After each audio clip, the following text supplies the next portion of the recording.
What is up, people? My name is James Blissett, professional sports bettor and founder of Lucrative MMA, which is my handicapping service where I help people make money from betting on MMA. And today, I'm going to try and help you make some money by breaking down the full card of UFC Vegas 62, Alexa Grasso versus Vivian Araujo. Should be a good card. I'm excited for it. There's a lot of good matchups on this card. And I got a couple hot takes. There's a lot of fights. I feel like the lines are pretty wide, pretty inaccurate. I feel like this is a pretty good card for gambling. Honestly, I feel like it's a very good card for gambling. I think there's some spots where they're undervalued by the bookies, not really sure why the lines are the way they are. Something makes me feel like a little bit worried because I disagree with the market. A lot of the market movement this week I've seen over the last week or so, I disagree with it. So we'll get into it all. I'll break down the full card as I usually do.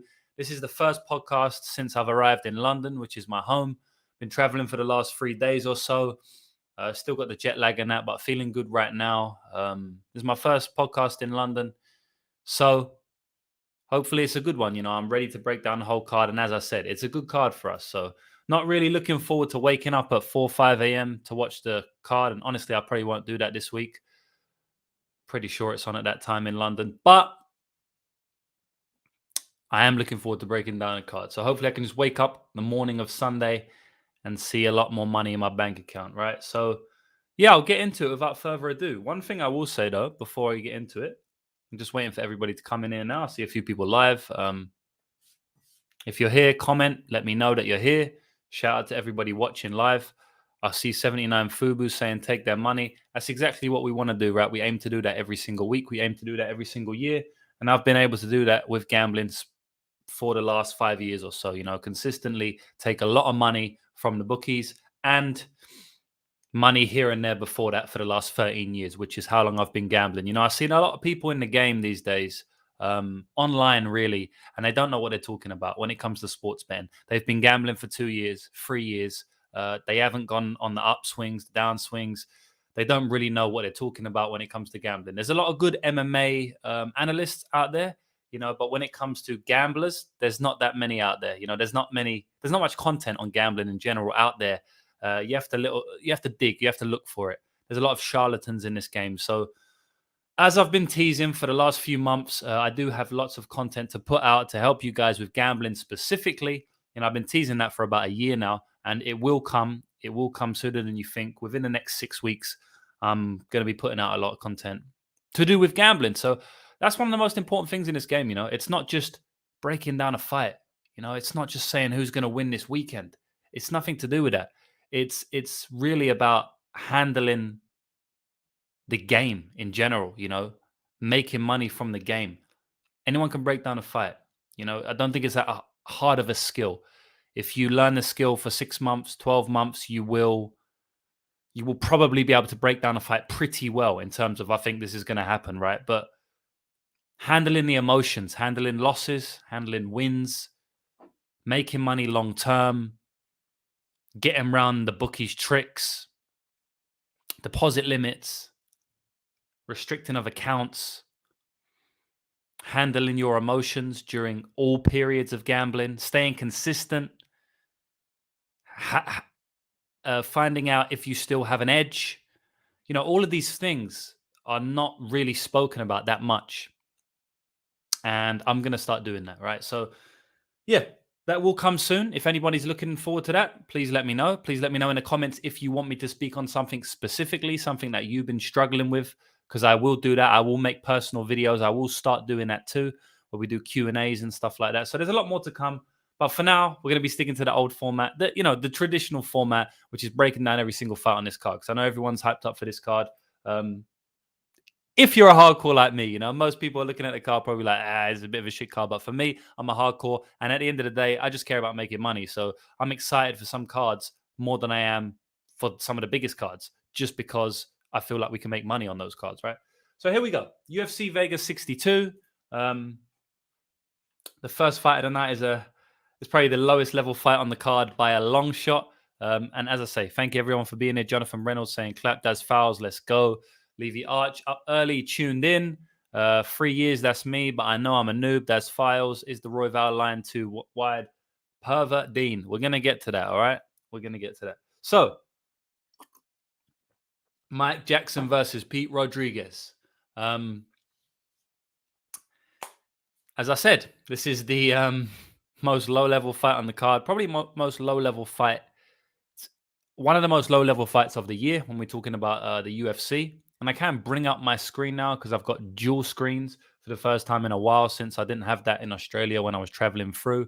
But I have that now. So Pete Rodriguez, as you can see, here is 1-1-0, which is, again, a very low-level record. We rarely see that in the UFC.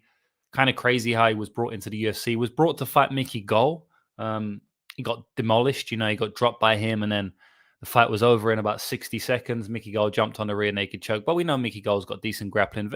Good grappling, to be honest. Mickey Gall's got good grappling. So Mike Jackson got dropped by him. Isn't the best look to lose inside 60 seconds, no matter who you're fighting. But at the end of the day, Mickey Gall, he can wrap up those chokes quite quick. And then Pete Rodriguez, on the other hand, he's 4-1-0. Again, I don't know why this guy's in the UFC. You wouldn't really see a 4-1-0 guy in the UFC, but it seems like they brought him in to fight Jack Della Maddalena, a guy who I'm very high on. Bet on him in his Contender Series fight, when a lot of people were fading him, so I've been high on him for a while. But I don't know whether that was because Jack Della, had another opponent and they pulled out and they brought Pete in late notice or something. I can't really remember. But at the end of the day, he shouldn't be in the UFC. He's 4-1-0. He hasn't proven anything. The guys he's beat, the guys who he's gone 4-0 against, absolute cans, just not good fighters at all. And in this fight, you expect Pete Rodriguez to blast through Mike Jackson, right? But at the end of the day, when you're talking about the betting line, it's wide, man. Because the thing is about this fight, right, is that Pete Rodriguez hasn't been past, I think, what was it, like a minute and 50 or something like that in his entire professional career. I mean, the only one time he did, I think it was against Jack Della, and he lost. So if we just look at his wins, right, the dude's gone to 2 minutes, 21 seconds in the first round. That's the farthest he's gone in a win, right? Now, if you go to his amateur career, and I have watched a couple of his amateur fights, he did go into round 2, and he got a knockout in round 2. But at the end of the day, that was once, right? The only other time he went out of round 1, he lost the decision. And getting a knockout inside 50 seconds of round 2 doesn't mean that you can go 3 rounds or that you've got good cardio. Because, as we know, after you finish one round, you have a bit of a break, 1 minute break. You often have a little bit of gas. So getting a knockout within 50 seconds of round 2 doesn't show me much about Pete's cardio. And when a dude's never been out of round 1, we have to question his cardio, right? We're not saying that he's got bad cardio. We're just saying that it's unproven. The only other time he's gone out of round 1, as I said, he lost the decision, So I wasn't able to get that fight. So I don't know what happened in that fight. But I just feel like Pete Rodriguez is obviously a heavy hitter, right? He throws heavy hooks. He should knock out Mike Jackson here. Okay. Like, I'm going to pick him to knock out Mike Jackson. But Mike Jackson is, he potentially can survive. He was doing well against Dean Barry to survive. He got hurt a couple of times there, got dropped to one knee at one point. Dean Barry was putting it on him. Dean Barry was going insane. Dean Barry was striking, he just basically tried to get him out of there because he knew he was fighting a can. He knew Mike Jackson's a can, which he is.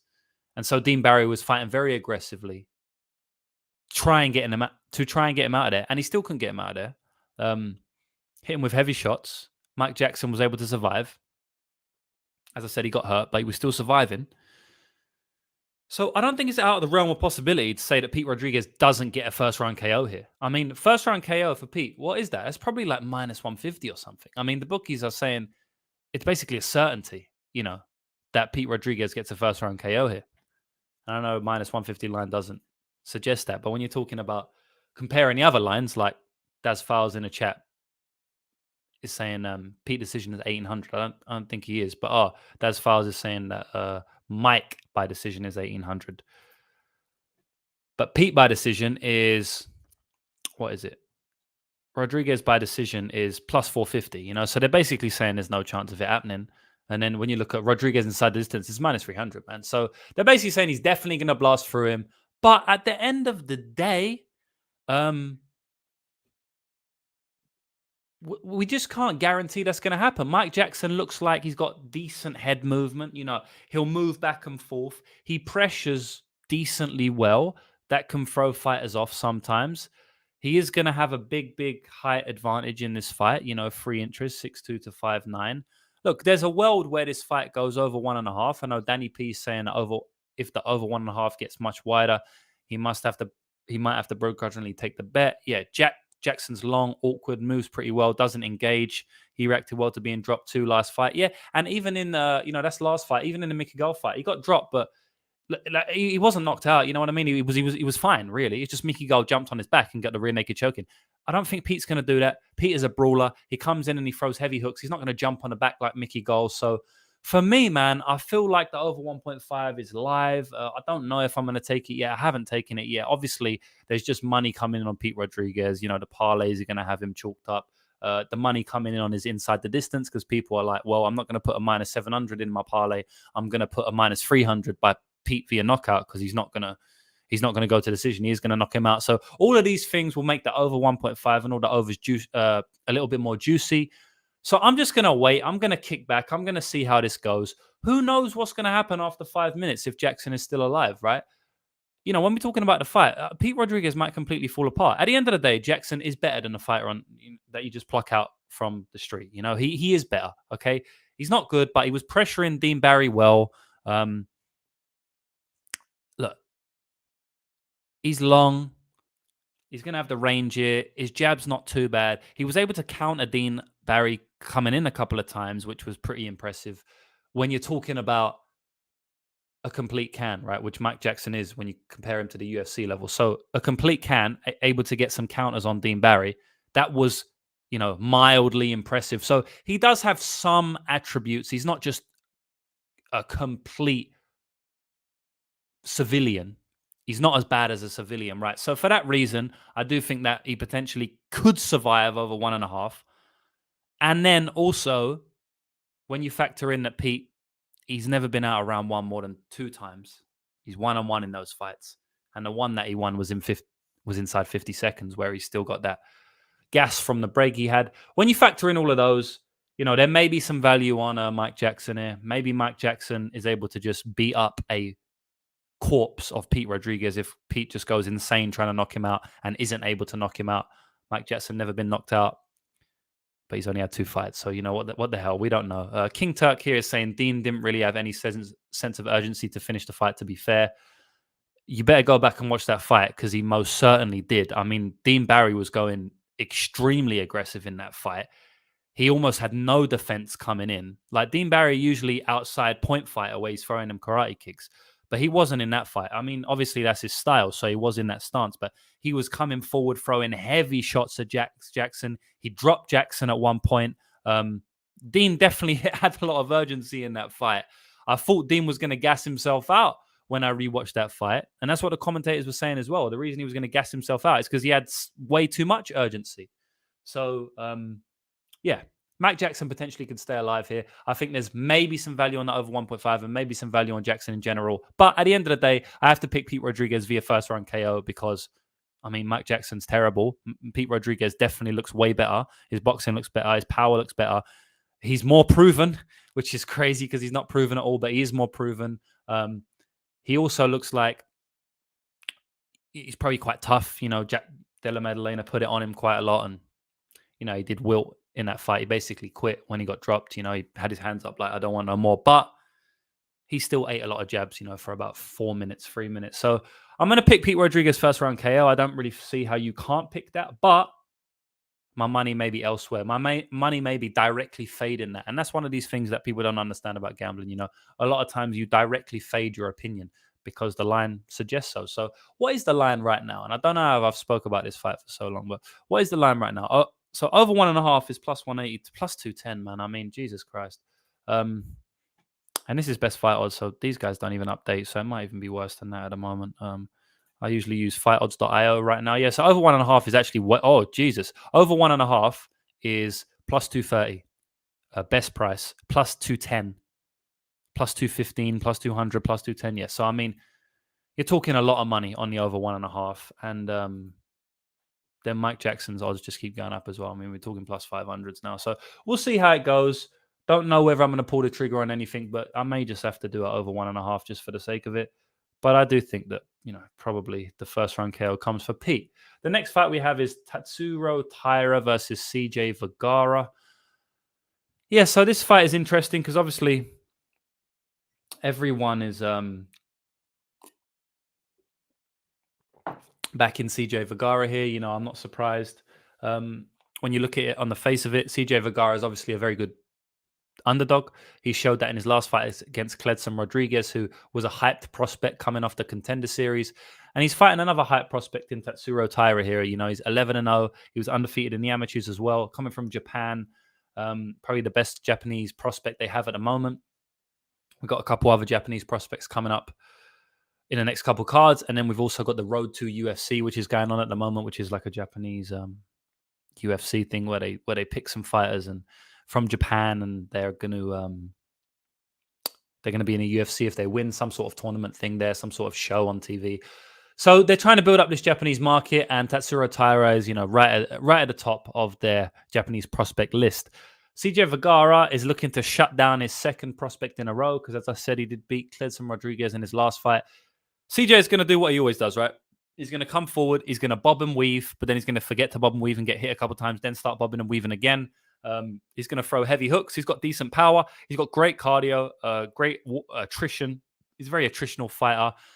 He'll get you up into the clinch, but mainly he just wants to box, man. He just wants to box, take your head off, and he just wants to break you with pressure. He was able to break Cledson Rodriguez a couple of times in that fight. It never fully broke him because it did go to decision, and I did feel like Cledson probably won the third round, although I'll have to watch it again. Even though I've rewatched it, I'd have to rewatch it again because it was a very close round there. CJ Vergara done well at the start. Cledson done well at the end. At the end of the day, CJ Vergara, I was glad to see him win that fight because he was like a plus 250. So anytime where there's like a split decision or a close decision and one guy's minus 300, you obviously hope the plus 250 wins it, just because when we're talking about gambling, there was only one side to be on, which was the CJ Vergara side there. So shout out to anybody who bet Vergara in the last fight. I don't think many did, but if anyone did, shout out. And now CJ Vergara again is coming in against another prospect, and he's another big underdog, right? And again, Tatsuro Taira is unpolished, and he hasn't really faced much adversity other than maybe his last fight. So I understand why instantly everyone's back in CJ Vergara, right? Because they're like, oh, this is basically the same spot as he had last time. I'm going to put my money on him, right? I understand it. When you go into the fight, it's obviously a completely different fight, right? Because Cledson Rodriguez, he will go for the body lock takedowns, but he's mainly a striker. He likes to spin kick. He's got decent boxing, comes with a flying knee. He's a very dynamic striker, right? Whereas Tatsuro Taira, his striking is not dynamic at all. He throws a good 1-2, and that's about it. He's got decent, like his hands are pretty crisp when talking about the boxing. Throw a good jab, throw a good 1-2. His hooks ain't the worst. Couple of kicks, not really though. But when you talk about Tyra versus Cledson Rodriguez, they're completely different fighters. Tyra is a grappler. Tyra's wrestling isn't that good, and I think that's why he could be in trouble in a lot of fights, potentially this fight. But his back takes are extremely good. If he does get you down, his scrambling ability is very good. He's able to get back control pretty quickly. He's able to dominate from top position. I feel like he gives up positions on the mat, which he doesn't need to. It seems like he takes his eye off the ball a little bit. He did in that Candelario fight, I will say, not so much in the regional scene. Those guys are not really good enough to reverse him. But when you're talking about the Candelario fight, a couple of times he was on, in top position and stuff, or he had the back, or he had a dominant position, but then he kind of just felt like he was taking it a bit too easy. Like, he was very calm in there, which is what we like to see, right? We always like to see young fighters, young prospects be calm, not rush things. But he seemed like he was a bit too calm, because a couple of times when he was on top, he kind of just looking around at the crowd and stuff. I saw him look over to his corner at one time. His face was just chilling, like he wasn't really concentrating. And then he got reversed. So I feel like maybe, I don't know, maybe he had some jitters, first UFC fight, or maybe he just underestimated Candelario in the grappling a little bit. I'm not really sure what it is, or maybe that's just him. He's just a very relaxed guy, and sometimes he can take his eye off the ball. It's yet to be seen. It's yet to be known. We don't know. We'll obviously find out whether Tyra has shored up those holes that I saw in that fight when his career progresses. But I do feel like he's a very good prospect, If he is able to shore up some of those issues I mentioned, I think he could be trouble for the division, because Candelario is a good fighter. We have to understand that Candelario is a good fighter. We also have to understand that if this dude's undefeated in amateur and professional, there's a reason for that. I know a lot of people like to just discount amateur records and discount regional scenes, but I don't. I it's funny because gambling is a paradox, guys. So you might see me contradict myself a lot, but that's what gambling is. It is about contradicting yourself a lot of the time. So because it's really just, when you talk about MMA gambling specifically, it's really just about the matchup. So some matchups I will discount the amateur and the regional scene, but some matchups I won't, right? And in general, I just look into it on a fight by fight, case by case, fighter by fighter basis. And I do think that there is some credence to Tyra being undefeated over like 25 fights. He's obviously had a lot of fights. In amateurs, I think he had about 10. He's 11-0 here. So, we're talking about over 20 fights altogether, and he's never lost, right? It's kind of like Muhammad Mokaev, right? I know a lot of people thought he was a bit underwhelming coming into the UFC, but he's fought two decent guys in Cody Durden and Charles Johnson now, and he's just completely dominated them. It looked like they didn't even deserve to be in there with him.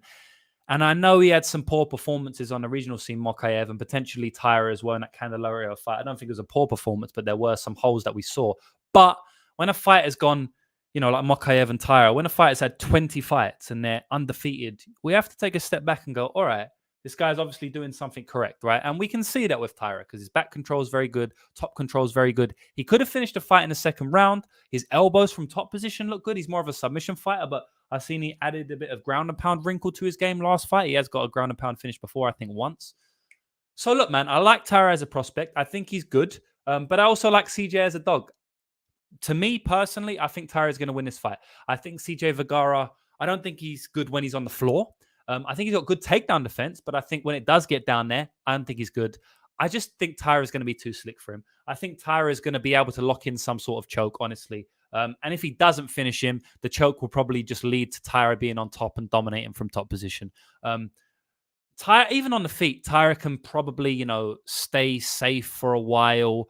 I do worry a little bit about CJ's forward pressure because when you're a young fighter like Tyra, when you haven't encountered the forward pressure that CJ is going to bring, it can be quite overwhelming. But I feel like in the last fight, he learned a lot against Candelario. We saw that he could go a hard 3 rounds. He didn't get tired in that fight at all. Actually, had a good third round. I had a good last minute of the third round. He reversed Candelario, ended up getting on top. It seems like 5-round fight. Tyra probably would have got a finish at some point in that fight. So I feel like he's got good cardio himself. Obviously, cardio does depend on the pace of the fight, but that was a pretty high pace in that fight against Candelario. But it was a grappling fight. CJ's not going to want it to be a grappling fight. But like I said, guys, I can speak about the pros and cons of both fighters for a long time. But me personally, I do feel like Tyra is going to be too slick for him. I just feel like when they're in the clinch positions along the fence, I feel like Tyra could potentially even jump on the back. He did that against Candelario once. Candelario fell to his belly. And I think CJ he's just not good enough in the BJJ for this guy, man. I know CJ's been choked out early before. Don't take too much from that because I don't really take too much from early finishes. But we do know that he can be overwhelmed by the grappling, so that's something we have to look at in Tyra here. But look, Tyra's a minus 250, guys. So like, I haven't mentioned the betting lines at all. I haven't said that once in this breakdown, right? I've been speaking about both fighters and their pros and cons and who I think is going to win, but I haven't mentioned the betting line. And now we can mention the betting line. Now we're talking about Tatsuro Tyra at minus 240. So I'm not going to be playing the dude at minus 240 just because there's lots of unknowns here. I'm predicting that those unknowns are going to be satisfied. I feel like Tyra is going to satisfy those unknowns for me. That's what I believe. But they are still unknowns, right? And I don't have as much faith in those unknowns to back him at minus 240. But I also don't have any desire to play CJ at plus 190 here. Now, anyone who bets CJ, hats off to you. I understand why you're doing it. If someone puts a gun to my head and says, all right, you have to bet on this as a long-term angle, Tatsuro Tyra is minus 240, Carlos is plus 190. Who's the money line side long-term? I'm probably going to say like CJ's the money line side here, just because of the unknowns. You kind of have to take CJ, right? We're talking about a macro scale. This is MMA betting. This is not just Tatsuro Taira versus CJ Vergara. This is also a unknown fighter who has lots of unknowns going against a fighter who's shown he's a good dog. He can go forward. He's got good aggression. He's got good power, good pace, good pressure, good cardio, all of that stuff. You always back the plus 200 dog in this sort of spot, right? UFC veteran, 4 fights or 2 fights and 1 contender series fight versus Tatsuro Taira. He's only had 1. So for this reason, you always back CJ Vergara in this spot, right? If you wanna, but you can also pass. And I'm passing on the money line side because I really do feel like Tyra is probably going to win the fight, but I don't get behind the minus 250 there.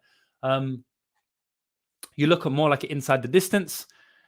Inside the distance, Tyra plus 250. I think that's appealing. I honestly do think that's appealing. And then you look at Tyra submission plus 350. I also think that's appealing.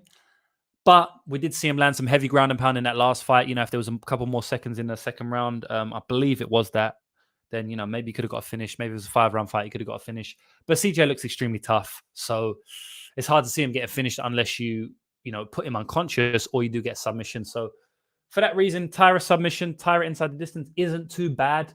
Fight doesn't go to decision is also not bad, plus 140. Reason being is because, if I am wrong, then CJ definitely could finish this dude. Tyra could just bake from the pressure. And then obviously we cover that Tyra submission, which I probably think is going to happen. So yeah, man, those are my thoughts on the fight. I don't actually have a bet so far. I don't know what I'm going to do with it. Again, there's a lot of unknowns here. I might just pass, guys. You don't have to put your bets on every fight.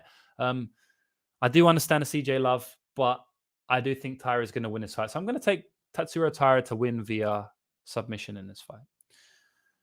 The next fight we have is Piero Rodriguez versus Sam Hughes.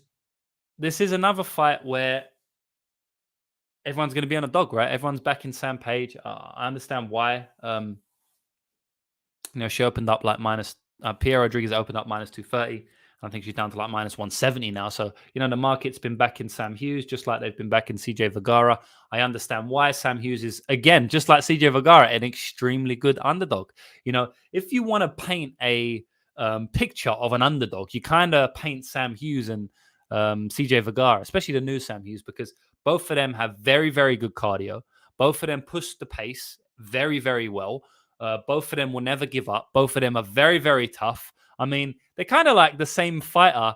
They just don't have the same style. Sam Hughes is a clinch fighter and CJ is more of a striker. But when you're talking about the intangibles, like the cardio, the pace, the pressure, all of that stuff, they're basically the same fighter, Sam Hughes and CJ Vergara. And they're always big underdogs most of the time, So I do think that Sam Hughes' underdog line, being bet down is probably justifiable.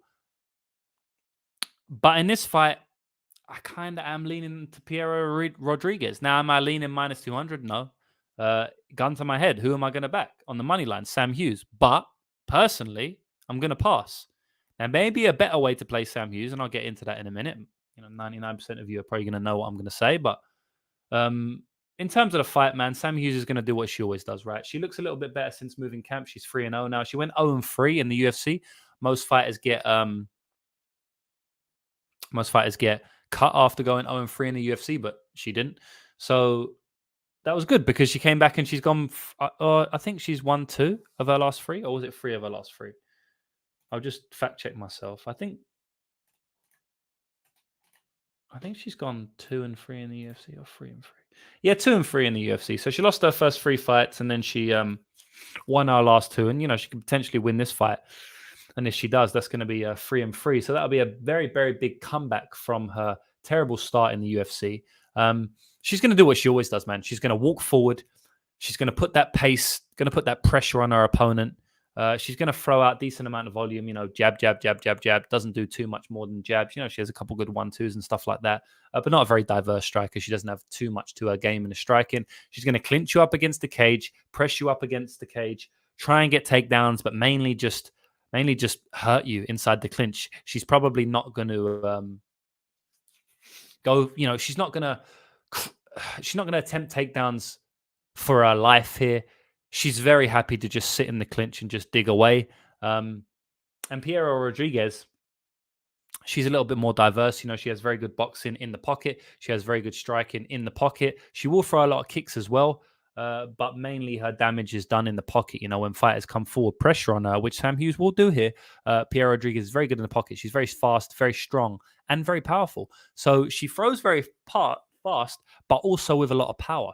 A lot of times you see in fighters, they're either fast or powerful, where you get fighters who, like Dan Henderson, he's very slow, but he's extremely powerful, right?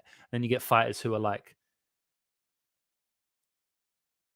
very fast with their hands, but they don't have a lot of power, right? But Piera Rodriguez has both. So in the pocket, she'll throw like 7-punch combination, like 1-2, hook, uppercut, but she'll also land with power.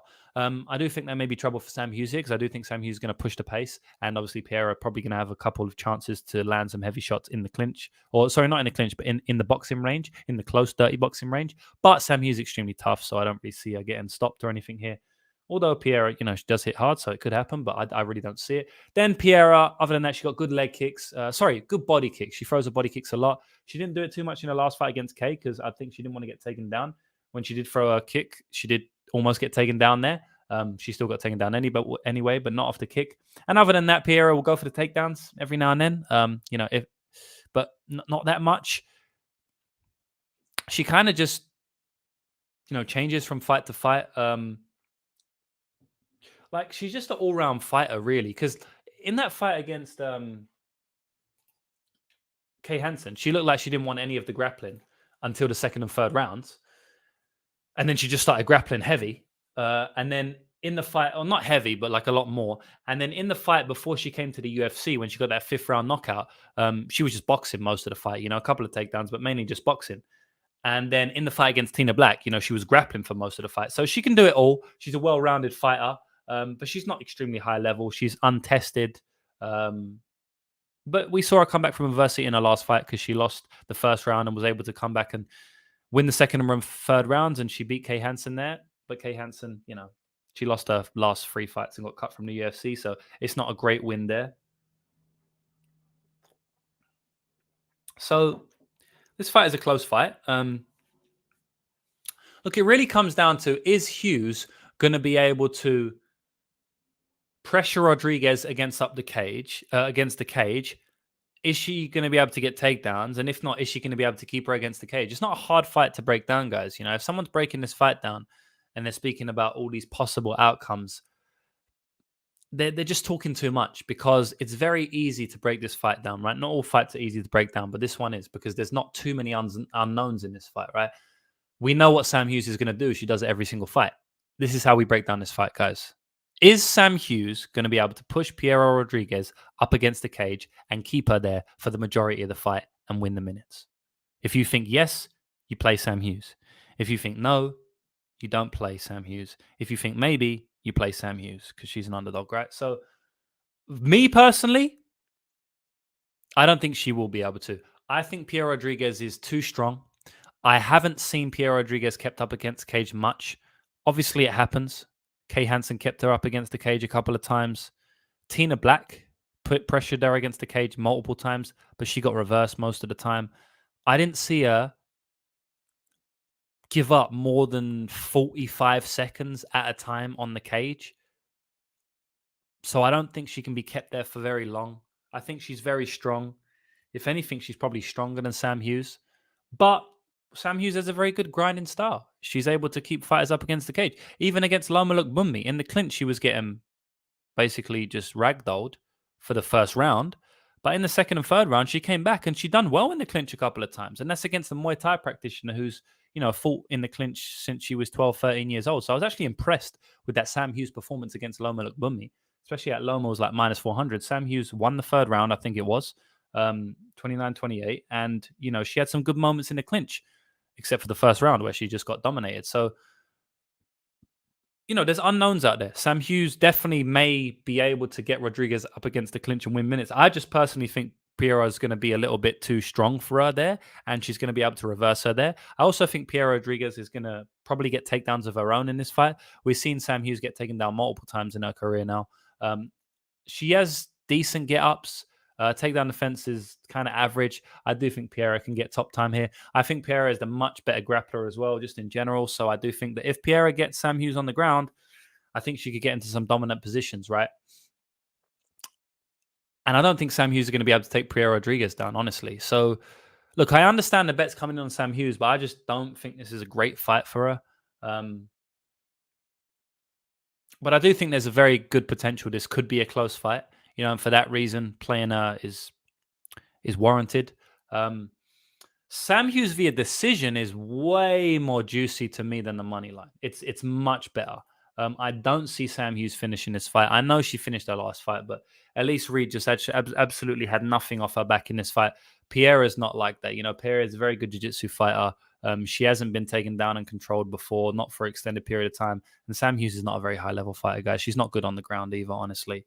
So I don't think she's going to be able to finish her with ground and pound on the floor or anything. And on the feet, she's not finishing Pierre. So when you're talking about decisions, I think Sam Hughes via decision is an extremely warranted play. When I say warranted, I might be speaking incorrectly there, but it's definitely a. Let me see. Why don't I have the thing? Let me zoom out a bit.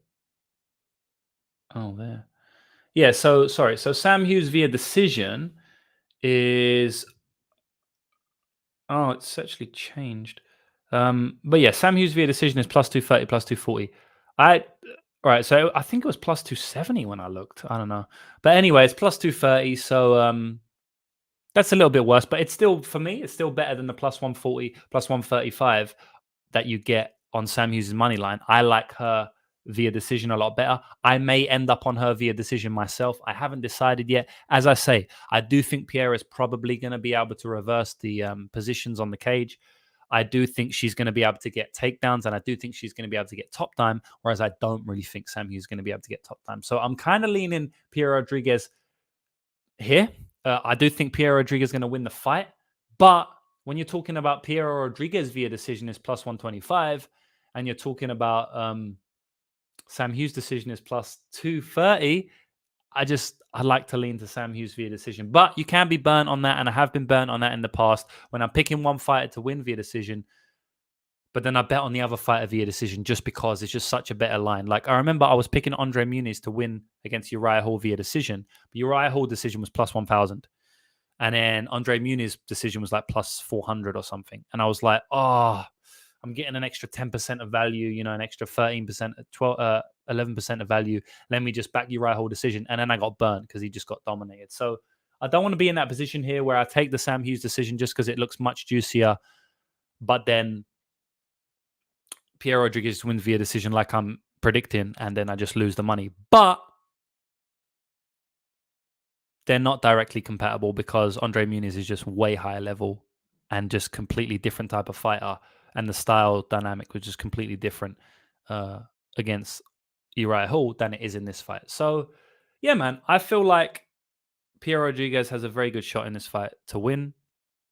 But I also think the fight is definitely could be close. Like, I think Sam Hughes has better volume. Danny P is saying the same here. Rodriguez has poor output. I can see Hughes having some success, chipping away on the outside, out hustling her. Rodriguez takedown defense doesn't look great. So I agree with a lot of that, but I do disagree with Rodriguez takedown defense. I do think it does look fairly great. I think she has good takedown defense. Don't really see Sam Hughes getting many takedowns on her. I think she looks very strong there. And if she does get takedowns, pretty sure Rodriguez is going to get back to her feet very quickly. So, but I also do agree that Rodriguez is a lot lower volume than Sam Hughes, and Sam Hughes can kind of win the optics by always pressuring, pushing forward. So, look, it's a close fight. I understand taking the shot on Sam Hughes via decision, but I will say that Sam Hughes' decision, in my opinion, is better than a money line. So, yeah, man, I'm picking Pierre Rodriguez to win via decision, but I don't know where my money's going to go yet. I have not decided. The next fight we have is Joe Anderson, Brito, Lucas Alexander. I'm not going to break this fight down, guys, simply because I haven't done tape.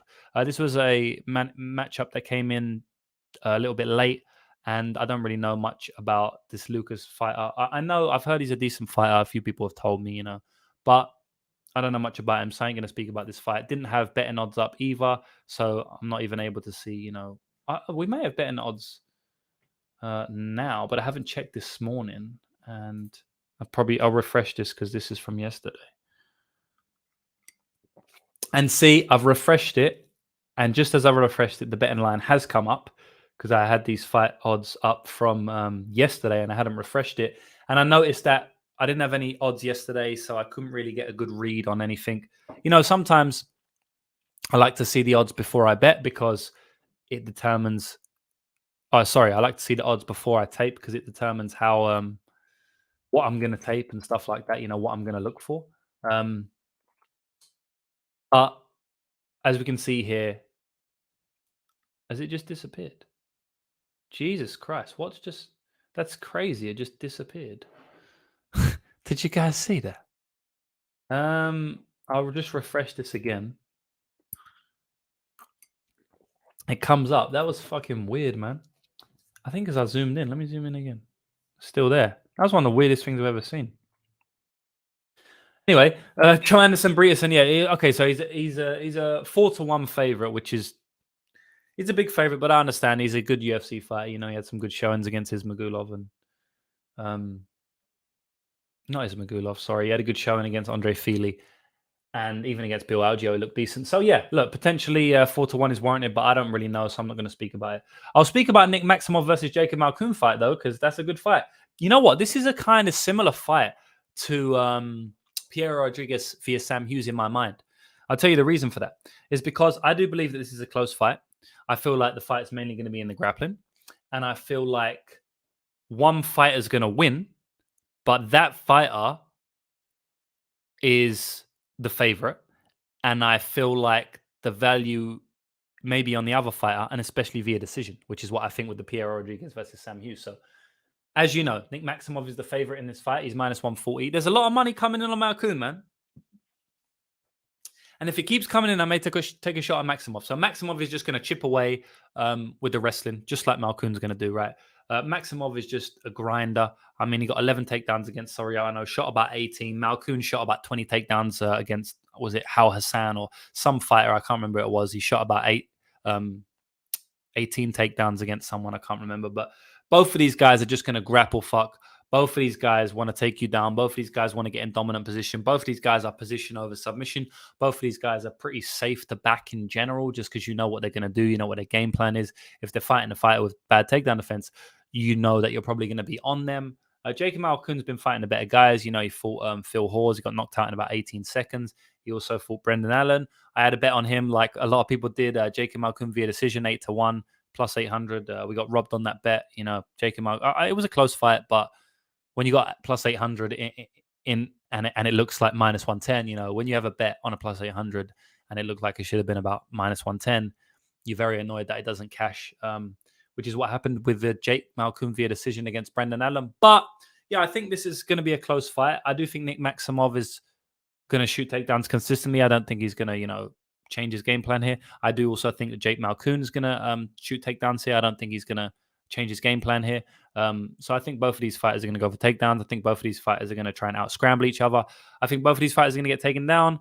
We've seen Nick Maximov reversed a couple of times. Against Cody Brundage, he got reversed. Looked kind of bad there. We've seen Jacob Malcoon reversed a couple of times. Looked pretty bad in some of the reversals as well. So both of these fighters have shown holes in their game. But I do think Nick Maximov is probably the better wrestler in general. And I do think he's definitely better with the jiu-jitsu.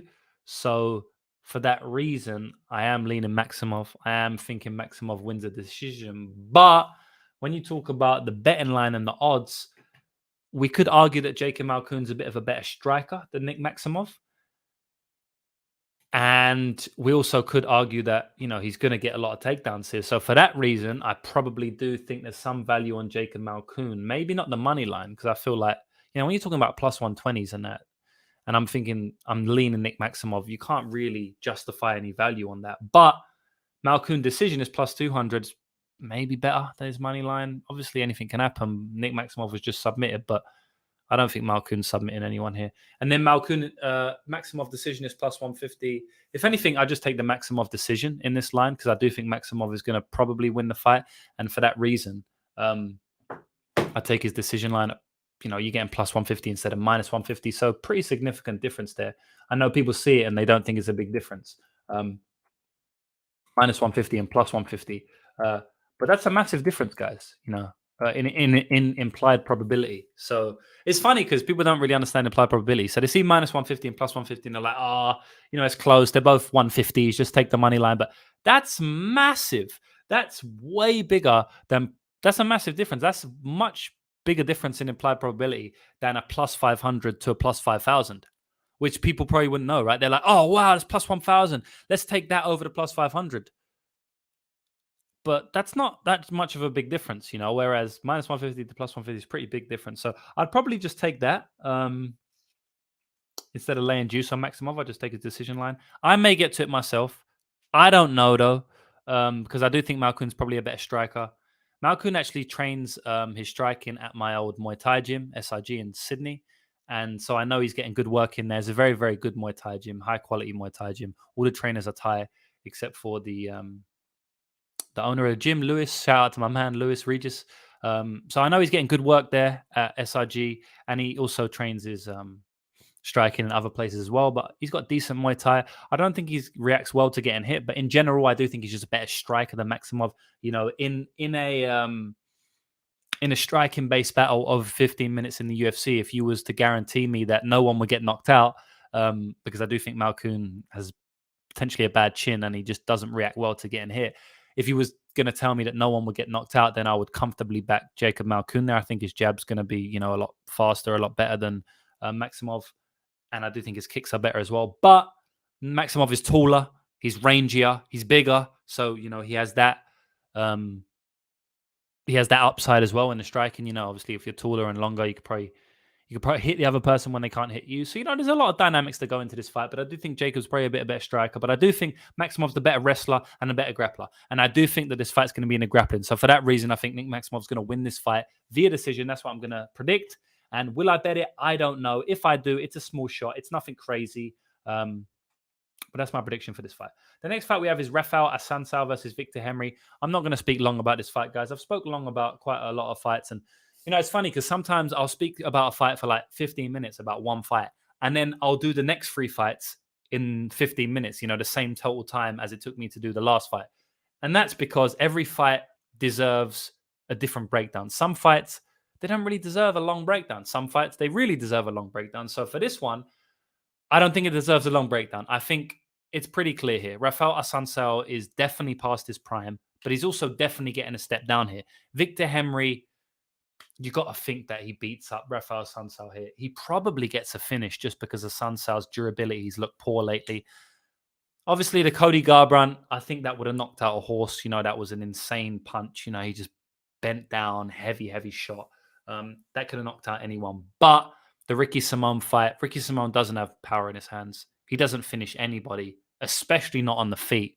And Rafael Assuncao got knocked out very early there. And I don't take too much from early knockouts. But when you're talking about a guy who's 40 years old, 39, whatever he is, in a bantamweight division as well, which the older fighters do worse in, clearly lost a step, clearly lost his speed, clearly his chin's going, then I do take an early knockout into account because we already know his chin's going. He's been getting hurt in basically every single fight in his last 5. Whereas the guy's gone to decisions with like some of the best fighters in the sport. Before that, he beat Rob Font, very, very good fighter. TJ Dillashaw went to a decision against him. I mean, the guy's fought a ton of fighters. Like, look, when we lost a decision against TJ Dillashaw, went to decision against Aljamain Sterling, won it, went to decision against Marlon Moraes when Moraes was in his prime, won it. Pedro Munez, TJ Dillashaw twice. I mean, the dude rarely got finished. And now he's getting hurt in every single fight. It's not a good look. Victor Henry doesn't hit too hard, but he's very accurate. He's very fast, very pinpoint. So Henry probably knocks out Assuncao here, but it's such a big step down for Assuncao that I'm not going to run to the betting window to back Victor Henry here at minus 300. There's, you could probably parlay him, but I don't think I'll be doing it personally. I want to look into this fight a little bit more, just on the Henry side. I know what Assuncao brings. I know who he is. I do just want to see some of Henry's regional fights, and I do just want to see how potent he is of a striker in terms of the power, in terms of the finishing ability, because he's not known for being a finisher. He's not known for even hitting hard, but he obviously wobbled Barcelos about 15 times in that fight, which is a good look. That was a great performance for him. And we just know that he's going to land about 150 strikes on Assuncao here, unless he gets taken down, which is very possible because we've seen Victor Henry taken down multiple times on the regional scene. And Assuncao's a very good grappler, But Victor Henry's takedown defense, has been tested for about 15 years now. So he's obviously got it a lot better than it once was. But we do know Henry's going to land about 150 strikes here. So maybe one of them puts Assuncao out. It kind of seems like Henry will win via finish here. I'm going to go with Victor Henry via finish, but I don't know, man. You're talking about 4 or 5 years ago. This is Assuncao is going to dominate here, but obviously this is not 4 or 5 years ago, so there's no point in talking about it really. But yeah, Victor Henry via finish is my prediction, but I'm not really confident in this fight. I don't have a great read on it. I'll say that, just because Victor Henry's shown terrible takedown defense in the past. He's shown to let fights kind of just slip by when he's on the ground. We know Assuncao's a good grappler. He's a minus 350, so for that reason, I'm not rushing to back him. Like if he was minus 110, I would have a strong take on this fight if he was minus 110. But because he's not, I don't have a strong take on it, right? So I don't have a solid read. I'd have a solid read if it was minus 110. The betting line affects your read, right? It doesn't affect how you think the fight's going to go, but it affects where there's value on the line. So because he's minus 350, I don't have a strong read on where there's value, right? So when I say I don't have a strong read on it, it's not really that I don't have a strong read on how the fight's going to go. In this circumstance, it's just more that I don't have a strong read on where the value is. So that, with that being said, we'll speak about Mana Martinez versus Brandon Davis. Again, a fight that I'm not going to break down too much, guys. I don't really know what's going to go on in this fight. Brandon Davis, he's definitely a better fighter than Mana Martinez, but Brandon Davis is kind of washed, man. I mean, he got cut by the UFC, fought 3 times on the regional scene, got brought back to the UFC, got absolutely mollywopped in his first fight against Dana Bakary. That was a heavy, heavy knockout, man. If you guys go back and watch that again, very heavy overhand, just sent him flying. It was mad. It was like a game, like GTA, where then people used to die in GTA, where they just like boom, they just fall down, and that you hit him with a car and then you go flying. That's what happened with Brandon Davis, man. He got hit by a car, which was Dana Batgary's right hand. I think it was the right hand. And he just went flying, So I do think Brandon Davis is past his prime. We do know that. But Mana Martinez isn't a great fighter. I mean, he's got very fast hands. He's a good boxer in pocket boxing range. But other than that, he doesn't really got much. Honestly, that may be all he needs here against Brandon Davis. We just don't know much about Brandon Davis. We don't know where he is in his career. He looked all right in the regional scene after he left. I mean, I don't think he looked great. I think he looked a lot better in the UFC. I do think he's past it, but he looked all right, in those regional scene fights. He got 2 early knockouts and then he went to decision. He didn't look terrible, but I just don't know how he's going to look against Mana Martinez. I don't think Mana Martinez is a good fighter. If you talk about skill for skill, if you watch them on the pads and if you watch them rolling, then you'd say that, Brandon Davis is a better fighter. But, when they actually get in there and when the intangibles come into play, which is a big thing in MMA, he could just completely get dominated. He could easily get knocked out in the first round, So Mana Martinez first round KO is not really that far from what could happen here.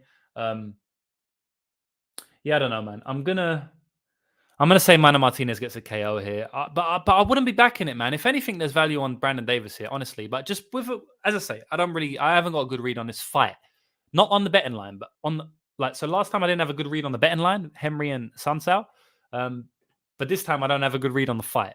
So yeah, maybe there's some value on Davis there. I don't really know. I can't bring myself to pull the trigger on someone who I think's gassed. But that's it. We move along to the main card. I am predicting Mana Martinez round 1 KO, but that's probably my least confident prediction in the entire card, guys. So take that for what it's worth. Misha Cirkunov versus Alonzo Menifield. Yeah, this fight's this fight's a meme fight, honestly. Cirkunov, such a fragile fighter. He'll take a heavy shot from Ryan Spann, but then he'll just get knocked out like 2 seconds after. So I just don't really know what to make of him. He'll get reversed on the ground, but then he'll reverse on the ground. He'll beat Jimmy Crute, who's a good prospect, and then he'll get beat by whoever he's got beat by, who's not as good as Jimmy Crute, in his next fights, Jotko and all of them people. So Jotko's a good fighter, though. But yeah, he's moving back up to light heavyweight here, which is, I don't think it's going to be good for him. Alonzo Menifield probably gets the first round knockout. Again, guys, this is another fight where I'm not going to speak about this too much. it's funny because the card started off with a lot of fights where, I thought like deserved a big breakdown. And now it's like a lot of fights where I'm like, man, this doesn't deserve a big breakdown. I think Menifield's just probably going to land a big shot here. Misha Cirkunov can't move his head. He can't get out of the way of strikes. Alonzo Menifield doesn't have good striking, but he's definitely going to probably land on Misha Cirkunov here. And Misha Cirkunov just quits when he gets hit hard. So that could happen. If not, if Cirkunov gets on top, Menifield, to be honest, Menifield probably could just power out because Menifield's such a powerhouse. But Cirkunov will wrap up submissions against anyone. So I don't hate that. Someone speaking about the under 1.5 is minus 110 or minus 108 local, but yeah, I like the under 1.5.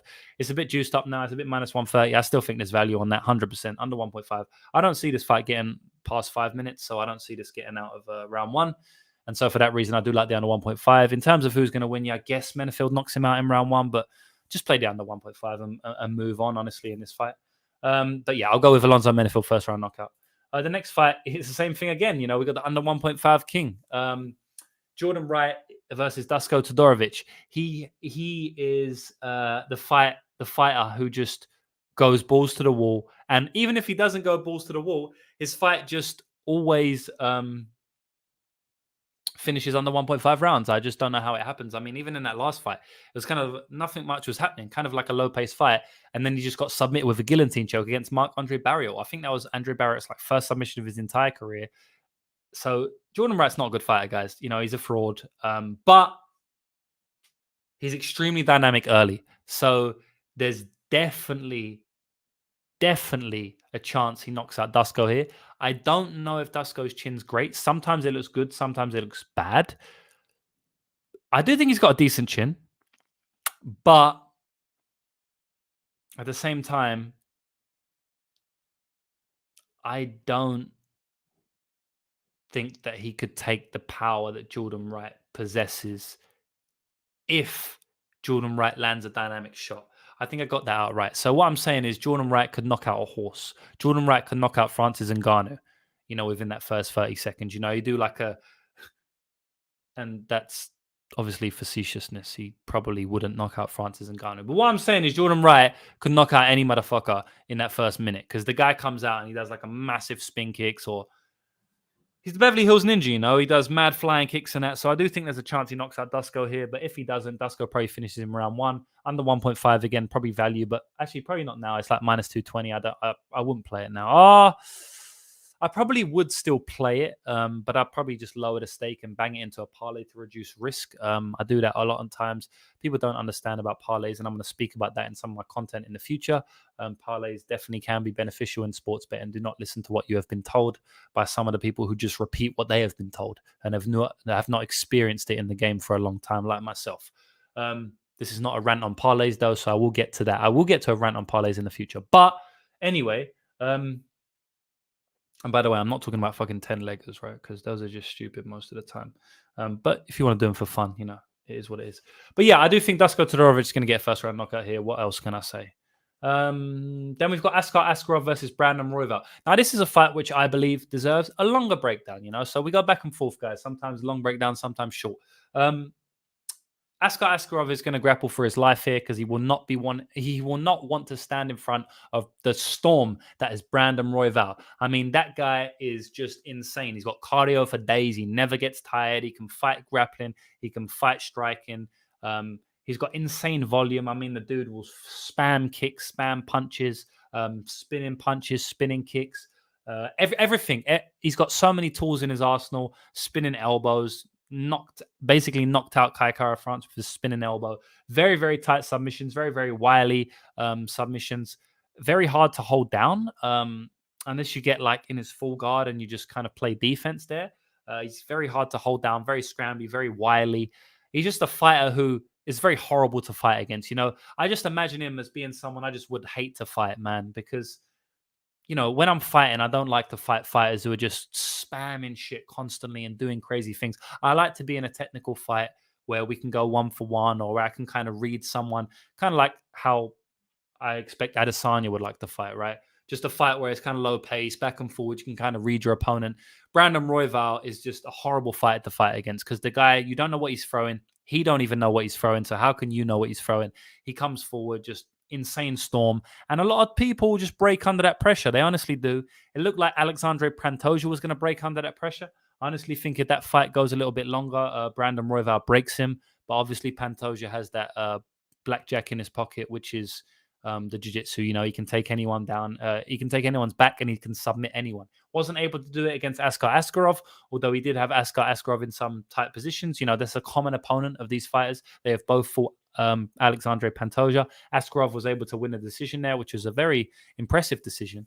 And then Brandon Royval obviously lost that fight via second round submission, although he was doing well in that fight. So when we speak about Askarov, he couldn't be more opposite to Brandon Royval if he wanted to, because Askarov will not spam shots. He will not throw diverse strikes. He will not try and break you with pace and pressure.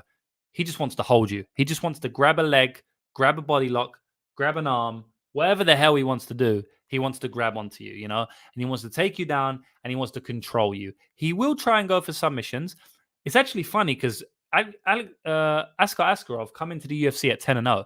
Every single fight he had won via finish.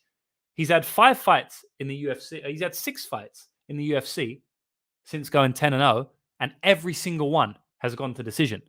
So, I mean, the dude went 10-0, all finishes, and then the next 6 fights in the UFC all went to decision. So that just shows you the level of competition in the UFC. And by the way, he's been fighting the top of the top of the top of the top of the top. So no surprise that he's lost. He's only been to decision there. But Askarov just wants to hold you down, just wants to grab a hold of you. This is going to be a good fight because the dynamics here are just hilarious. Askarov's like low volume on the feet, and he'll just hold on to a leg for dear life. And then Brandon Royval is just like super insane, high volume pace fighter and just won't stop. One of the most excited fighters in the sport. So, look, conventional wisdom is like, Askarov's just going to be able to take him down and grapple fuck him like he did against Alexandre Pantoja. But I don't think so, guys.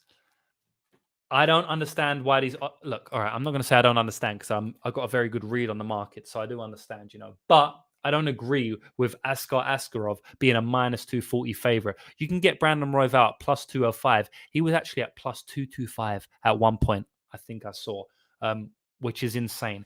Brandon Royval is definitely live in this fight. And to answer somebody's question earlier, I think it was one of the first questions I got asked by Perv Dean. Shout out to Perv Dean. I'm happy to have a ex-good referee in my chat, so shout out to you. He said, is the Royval line too wide? Yes, sir. The Royval line is too wide. I don't see why Royval is plus... I don't agree with Royval being over 2-1. Royval's going to spam volume here. Royval is extremely hard to hold down. I don't see Askarov just grapple fucking him for 15 minutes. I'd be extremely surprised if he did that. Now, can he grapple fuck him enough to win each round? Yes. But I don't think he just grapple fucks him for like 10 out of the 15 minutes. I think at best he gets 6 to 7 minute control time.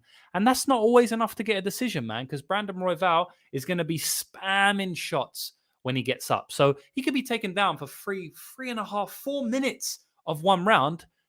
But I don't think Askarov's going to be able to land much ground and pound in this one. I don't think Askarov's going to be able to submit Brandon Royval to... He might be able to because Brandon Royval is extremely open for the submission, but I don't really think he's going to be able to do that.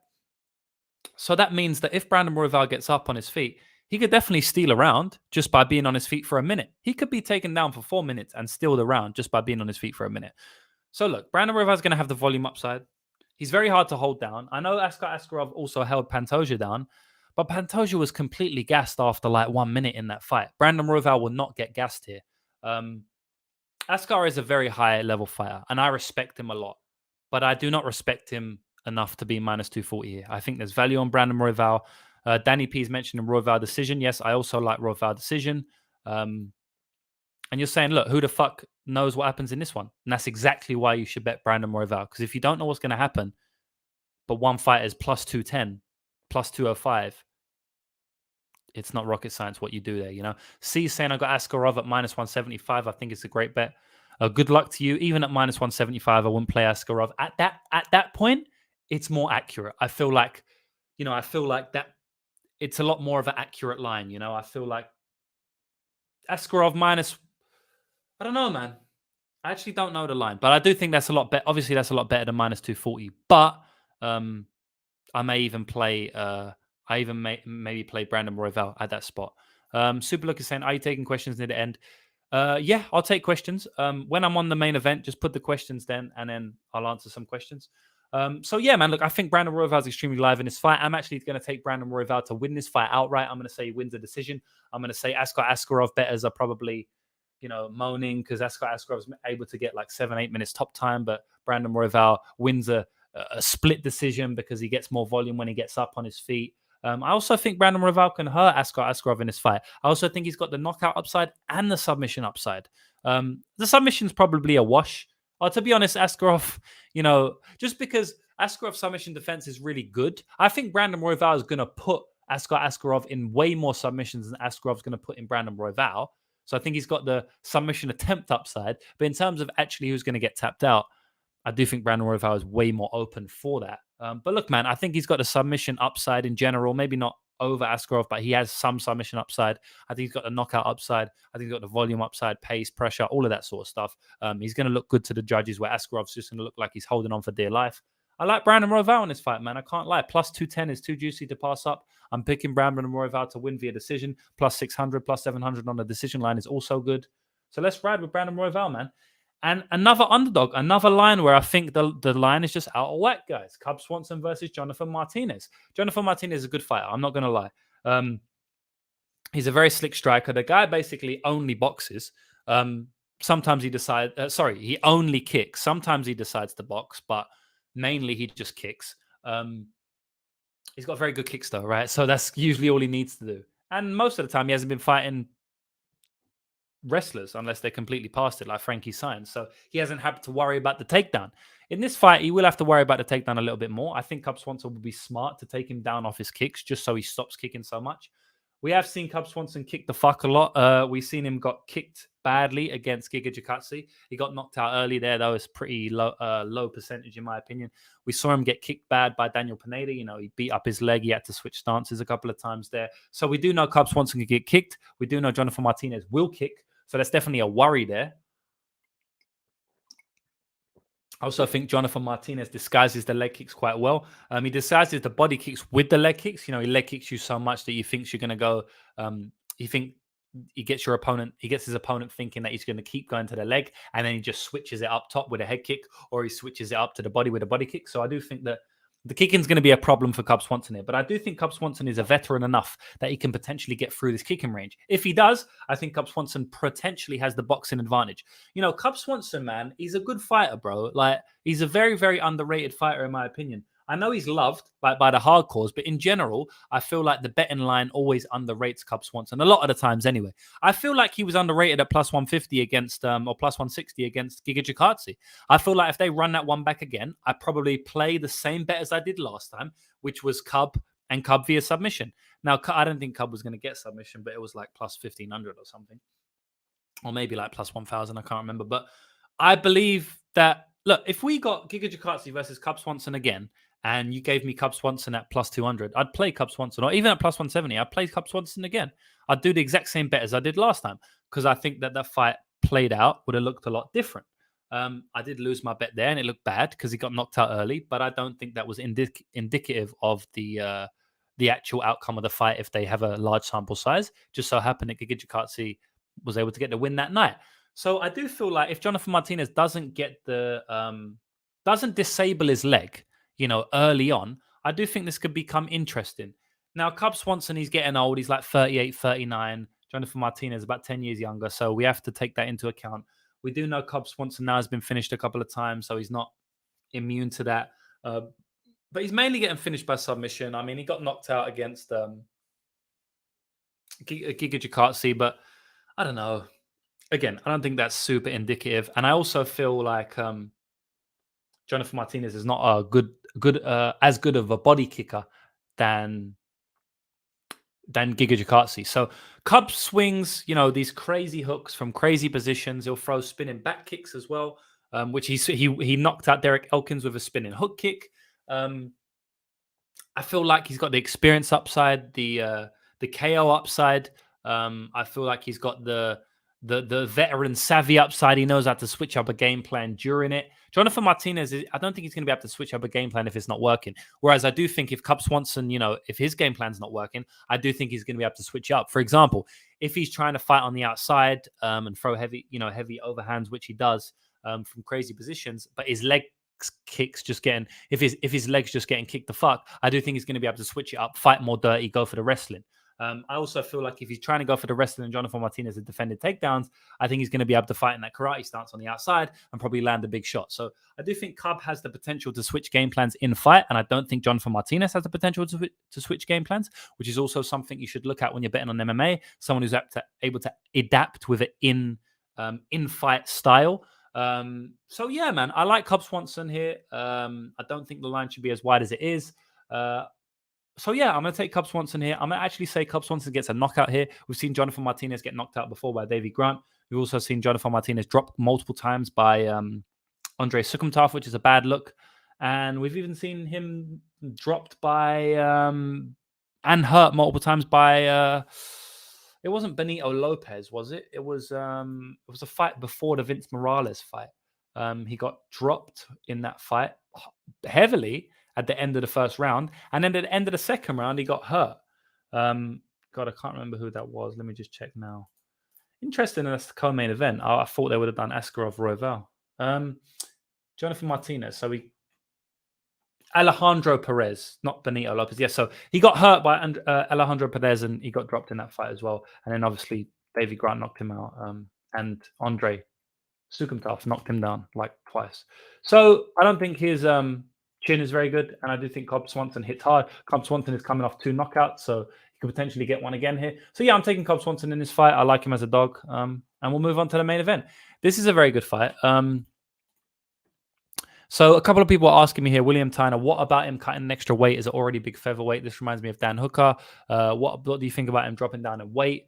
Everyone seems to think it's a bad thing, but he shouldn't do this after 2 great. Yeah, look, I don't know, right? I just don't know. I do think that he's a veteran enough as to where he probably wouldn't make bad decisions. But at the same time, obviously anyone can make a bad decision, right? So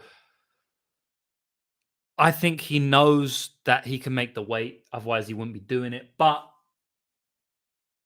I don't know. I don't know. What do I think about him cutting the weight? I don't know. I'd rather him not. You know what I mean? I'd rather him fight at 145. I do think he's probably better there. But maybe he comes out and he looks really good here. Maybe he's fighting a smaller guy in Martinez, smaller than he's been fighting recently. So maybe that benefits him. I don't know, man. For me, it's like, who the fuck knows? I'm just going to go on what I know of Cub as a fighter, what I know. Obviously, we take it into account a little bit. It's more of an unknown.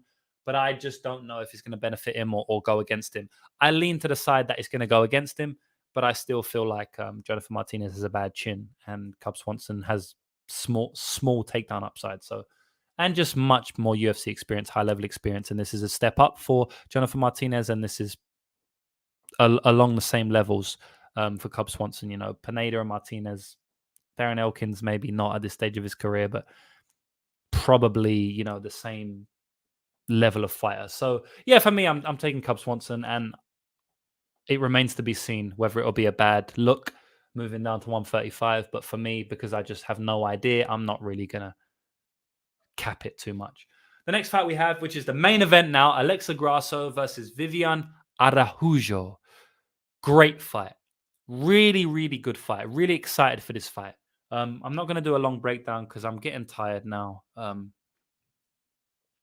really, this fight's easy to break down. Viviane Araujo's got all the upside early, and Alexa Grasso has all the upside late. Also, Viviane Araujo is going to have the takedown upside. She's very good at jiu-jitsu. She's got good takedown. She's very powerful, but she gasses in every single fight, guys. Even the fight she wins, she gasses. That 3rd round is always bad for Viviane, and this is a 5-round fight, so it's very hard for me to see. It's very hard for me to see her win in round 4 and round 5, but I'm also not ready to instantly write her off in round 4 and round 5, because I know a lot of people are probably going to be doing that this week. They're saying 100% Alexa Grasso is going to win round 4 and round 5. I don't agree, just because, look, Yeah, I don't agree that it's definitely going to happen. I do agree that it's going to happen if it gets there. I do think Grasso's definitely, the favorite to win round 4 and round 5. I think he's the favorite. She's the favorite, but I don't think it's just nailed on 100%. The reason for that is because we've seen Viviane Araujo tired, and we've seen her graft and grind in that third round, even though she's tired. So some fighters, and this is a very good thing to think about when you're betting on MMA, and this is a good thing to remember. Some fighters look tired every single fight, but they just still push on. And Viviane Araujo could be one of these fighters because we haven't seen her in a 5-round fight yet. I remember in her last fight against Andrea Lee, she got tired in that third round, right? Honestly, she looked tired after the first round. She took a while to get back up to her feet. And when I say a while, she took like 2 seconds, but she didn't take half a second. Most of the times when the first round finishes, the fight is instantly back to their feet, jumps up straight away. Viviane took a deep breath, had her hands on the mat, went, okay, now I'm going to get up, right? So she looked tired from the first round in that Andrea Lee fight. She won the third round. She come back heavy in that third round. The last 2 minutes of that third round, she looked very good. She got top control. She looked solid. So I do think that Viviane maybe is one of these fighters that has bad body language, but is able to fight through it. She fights through her cardio dump. She fights through her cardiovascular system tough. She fights tough through it, right? She grits it out. She's tired, but she fights well when she's tired. Some fighters fight terrible when they're tired. They become a nail. They're very bad. They quit. They gas. But some fighters, when they're tired, they do good. They can still win rounds. They can still get takedowns. And she clearly showed in that Andrea Lee fight that she could still get takedowns. She could still get top control. And she could still win the round, the deciding round, to win the entire fight in that third round, even though she was tired. And I think she was tired after round 1. So for that reason, maybe she's tired in round 3 against Grasso. Maybe she's tired in round 4 and round 5. But maybe she's still able to grit it out. Maybe she's still able to get takedowns. And maybe she's able to win the fight. But for me, I'm going to pick Grasso in this fight. I think that the cardio advantage is clear. Now, as I said, I'm just making a case for Viviane potentially winning the 4th and 5th round because I don't think it's guaranteed that Grasso wins like most people probably will be saying. But me personally, what I'm picking to happen, I do think Grasso's going to win 4 and 5. I do think Grasso's going to win the fight, and I do think Grasso's a better striker. And because I think Vivi's going to be gassed, I do think Grasso's going to be able to win the fight because I don't think she's going to be gassed. So I think Vivi's going to win rounds. I think it's going to be a very close fight. I think it's going to be a 3-2 decision either way. If anything, I think the value's on Viviane Araujo here, just because, I mean, the line's big, like we're not getting a plus 120 here. Viviane Araujo at the moment is plus 180, market wide, plus 190 bet online. So, Jesus, she's minus 225 on Sportsbet and plus 144. The over round on that must be ridiculous. I know that's probably incorrect there, but yeah, I think the value is probably on Viviane Araujo here.